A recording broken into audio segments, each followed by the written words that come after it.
आपको छू रहा है और आपको भान ही नहीं हो रहा है कि कोई छू रहा है, और कोई अगर अदर पर्सन छू देता है तो आपको 2 मिनट में पता लगता है कि किसी ने क्या किया, स्पर्श किया।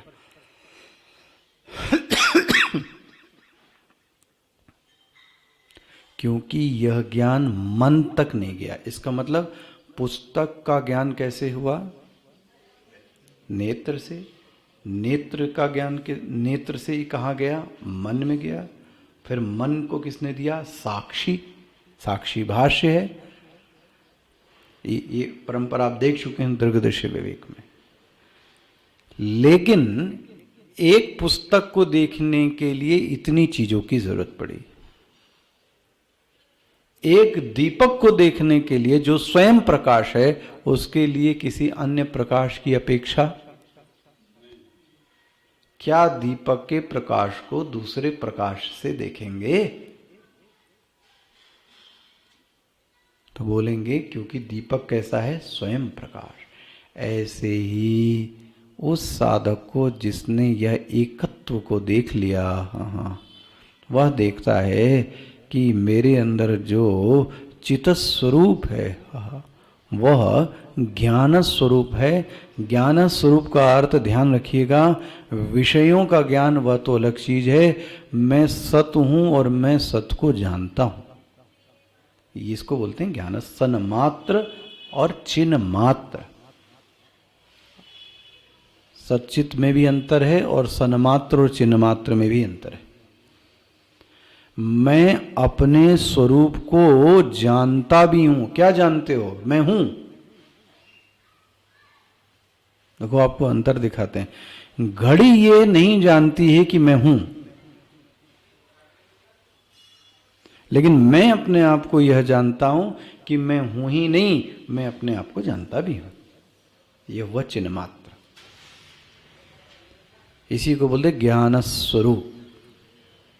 यथा दीपो निवातस्थो निंगते, दीपक के प्रकाश की तरह कैसे उसके अंदर चमाचम झमाझम यह वृत्ति प्रकाशित हो रही है।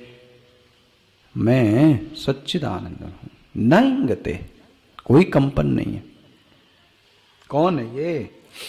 योगिनो यत चित्तस्य,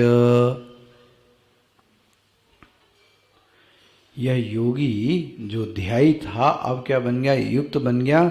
इसने ये वही अंतःकरण जान पाता है, ये उसी को बोध उत्पन्न हो सकता है जिसने यत चित्तस्य। बार बार देखो बार शब्द आ रहा है, कभी संयत आ रहा है, कभी विनियत आ रहा है, और अभी क्या बोले? यत चित्तस्य।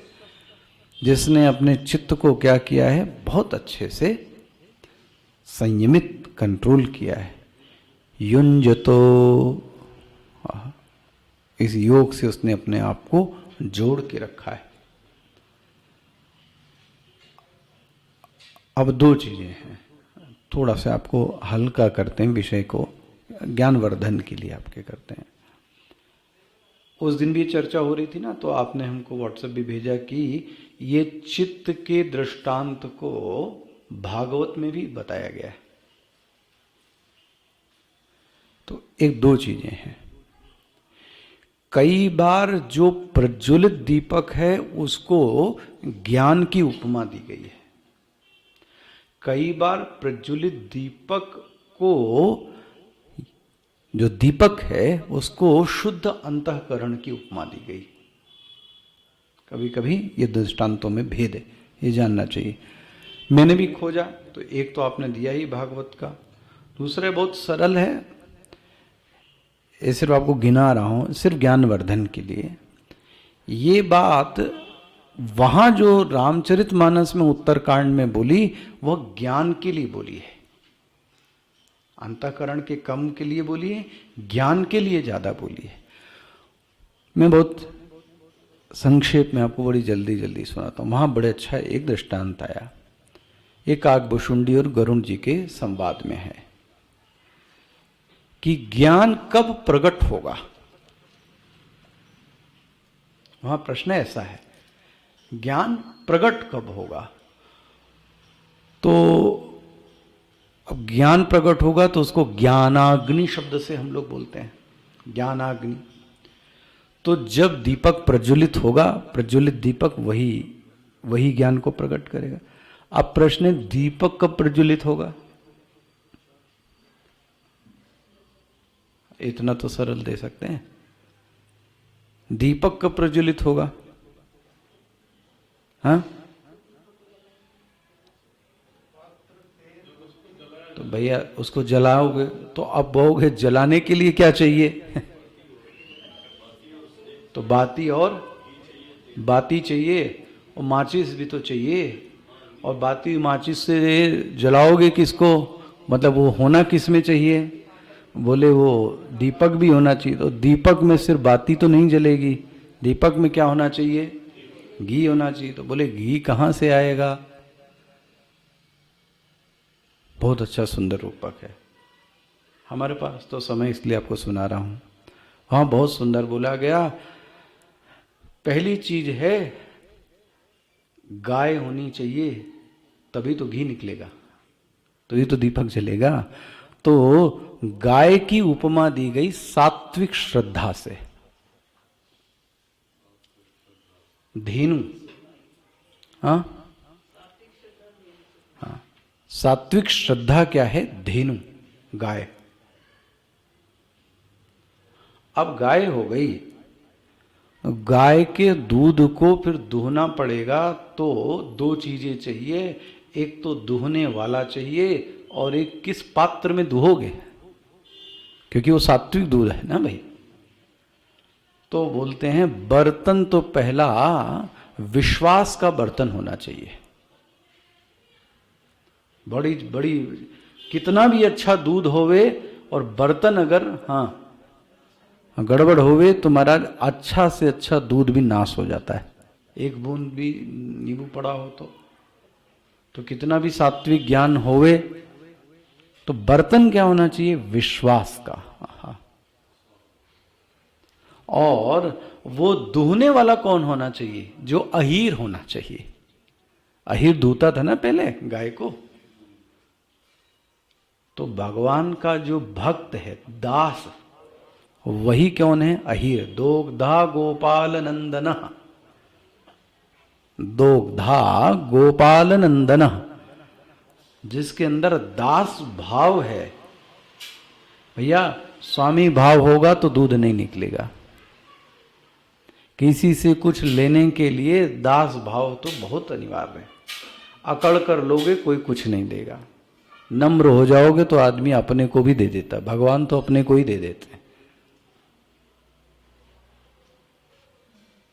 चाबुक भी रखते हैं अपने पास में, गाय भी रखते हैं और अपनी कृपा दृष्टि भी रखते हैं।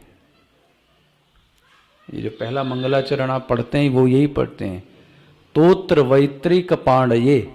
हाथ में गीता भी है महाराज, गाय भी है और चाबुक भी है। अगर नहीं मारोगे तो चाबुक से मारेंगे भी। दास होना चाहिए। कौन? अहीर। क्या क्या हो गया भैया? तो सात्विक श्रद्धा होनी चाहिए, वो गाय है। बर्तन रूपी विश्वास होना चाहिए। अहीर होना चाहिए, वो दास चित्त ऐसा होवे तो दूध निकलेगा। अच्छा, अब नहीं, बिना बछड़े के भी तो गाय तो कई बछड़ा जरूरी थोड़ी नहीं भाई। बछड़े हम ही लोग हैं, इसमें क्या है? बछड़े हम लोग हैं। मिलता तो है नहीं दूध, बस थोड़ा बहुत इधर उधर भगवान दे देते हैं, उसी में संतुष्ट हैं। हमको तो ये याद आता है थोड़ा बहुत, क्या शिव जी जब विष पी रहे थे ना समुद्र मंथन में, तो सांप बिच्छू आ गए, तो उन्होंने शिव जी की मदद की। तो शिव जी के मुंह से जो छलका विष पीते पीते वो सांप बिच्छुओं ने पी लिया। शिव जी ने कहा आज से तुम्हें हमारा आशीर्वाद है, तुम हमारे लिए पूजे जाओगे, क्योंकि ये विष भी तुमने पी लिया। क्योंकि पीना तो मुझको था, जो मेरे मुंह से छलका, जो मेरे मुंह से बचा, वह विष किसने पी लिया? सांप और बिच्छुओं ने। इसलिए वो सब शिव जी के पात्र माने। शिव जी ने उनको आशीर्वाद दे दिया। हम लोग भी वही हैं, छलका हुआ पीते हैं। अच्छा भाई, दूध से घी बनेगा तो क्या करना पड़ेगा? तो दही जमा हो गए। और आपको पता है कई बार आप देखना गृहिणी, दही को थोड़ा ठंडी हवा रखनी पड़ती है। पंखा चलाते हैं उसके ऊपर छन्नी भी रख देते हैं, थोड़ा उसको ठंडी हवा भी चाहिए, एकदम गर्म नहीं चाहिए। तो बोले यह ठंडी हवा क्या है?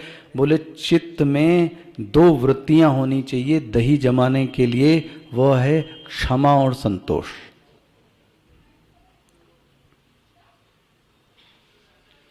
ये ठंडी हवा है, गर्मी नहीं चाहिए भाई। गर्मी में दही खट्टा हो जाता है, इतना ज़्यादा करेंगे।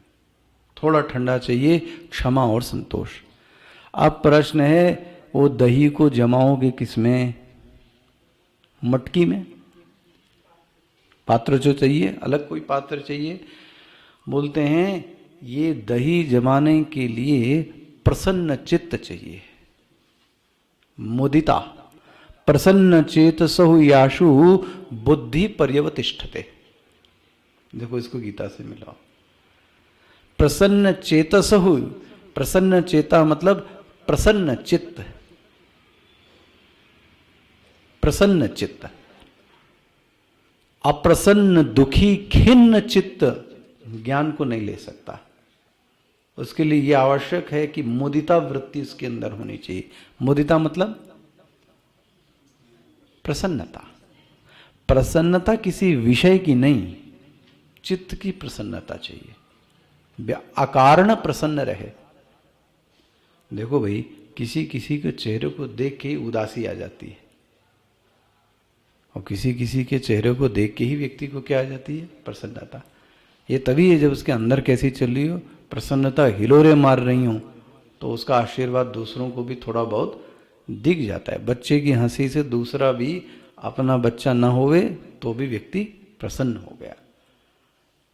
चित्त में मुदिता की वृत्ति चाहिए। देखो दी,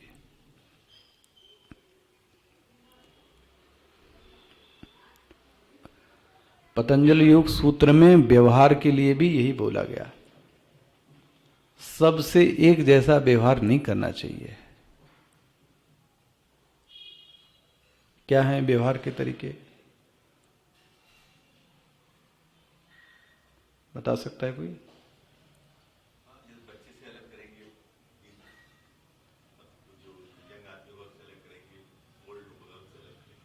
वहां तो सूत्र बता दिए। कौन मिश्रा जी, कोई सूत्र? सूत्र पूछ रहा हूं माता जी। अपने को श्रेष्ठ,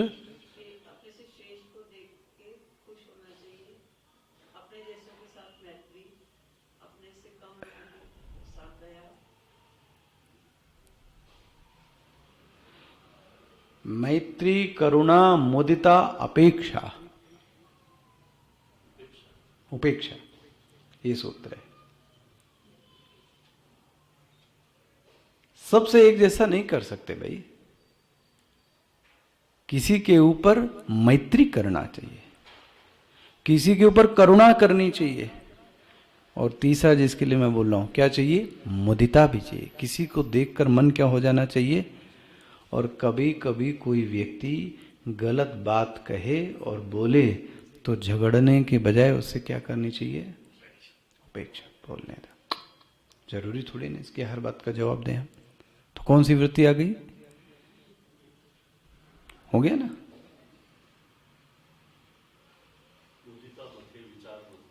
हाँ, अब सही बोला। तो मुदिता नाम की मटकी चाहिए। अब बन गया ना? क्या क्या बन गया? अच्छा, अब उस दही को आप क्या करोगे? मथोगे भी तो। मथेंगे किससे? मथानी से। कौन से विचार? ना, तत्व रूपी विचार। सावधानी से, धर्म रूपी विचार नहीं। तो फिर कुछ और निकलेगा भाई। ये तो ज्ञान निकालना है ना। तो ज्ञान के लिए तत्व रूपी विचार, धर्म रूपी विचार नहीं। धर्म तो फिर कर्म की बात कर देगा। ये जो मथानी है, ये तात्विक चिंतन होते रहना चाहिए। जितना आप मथानी से मथोगे उतना ही अच्छा निकलेगा।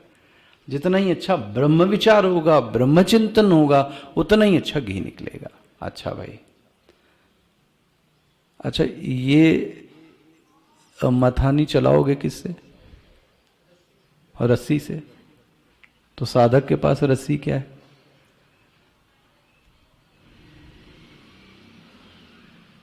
मीठी और सुंदर वाणी। एक एक पे मैं आपको क्या बताऊं, इसी पे गीता पे भाष्य है। वाणी के लिए क्या है? वाणी के लक्षण, हाँ, वाक्यम, वो अनुद्वेगकरम वाक्यम, वो तो ये है कि हम किसी से ऐसा ना बोलेंगे जिससे का चित्त क्या हो जाए। लेकिन वाक्यम, कैसा वाक्यम? सत्यम प्रियम हितम च वाक्यम, ये वाणी है। ये गीता से ले लो आप, वाणी कैसी होनी चाहिए। हो गया, तत्व रूपी विचार हो गया। अच्छा, सुंदर वाणी, हाँ, रस्सी हो गई।